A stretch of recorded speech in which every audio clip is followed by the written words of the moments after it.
they say these are no longer canon? How dare you, Disney? How dare you?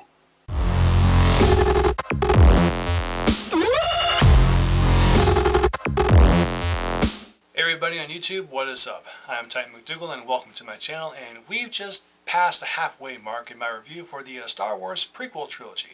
And I thought it would only be fitting to, at the very least, give an honorable mention.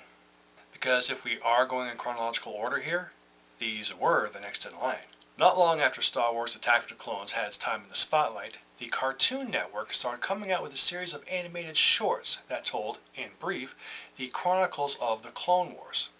The series lasted about 2 seasons, and once they were released onto DVD, I snatched them up real quick. Not only does this version of the Clone Wars predate the animated CGI series, but the closing for Season 2 leads right into the opening crawl of Episode 3, much like Rogue One did for A New Hope. I fell in love with the series right away, and what I loved most about it was how the story was told through fast-paced action and very little dialogue. That's one of the first things you'll notice about this series is how little dialogue there is, and where there is dialogue between the characters, it's brief and to the point and only where needed. There is more dialogue and exposition in Season 2, but all in all, it's the action and animation that tell the story.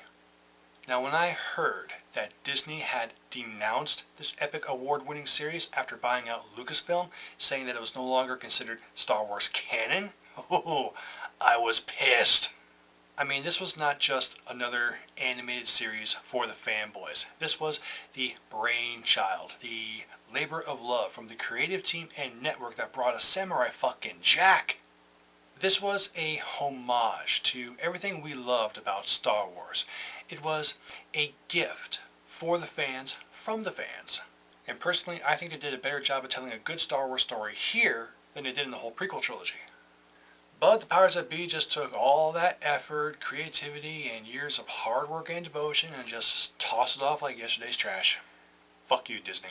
Now, I never had the chance to really get into the CGI animated series. I mean, I have the movie in Season 1 on DVD, but I never got to follow the series. And although the CGI Clone Wars did fizzle out after a 5-year run, it was still a damn good series.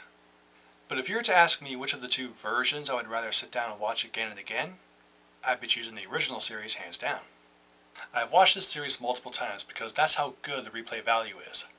Now, I'm not saying that the CGI version isn't any good, and I do hope to one day acquire the entire series along with Rebels and enjoy them both in their entirety. But if I didn't add my 2 cents on this masterpiece of an animated series, then I wouldn't be doing my job as either a Star Wars fan or a reviewer. Guys, if you haven't had the chance to see the complete and original Clone Wars series, then I suggest you get yourselves a copy and add it to your collection. I promise you won't be disappointed.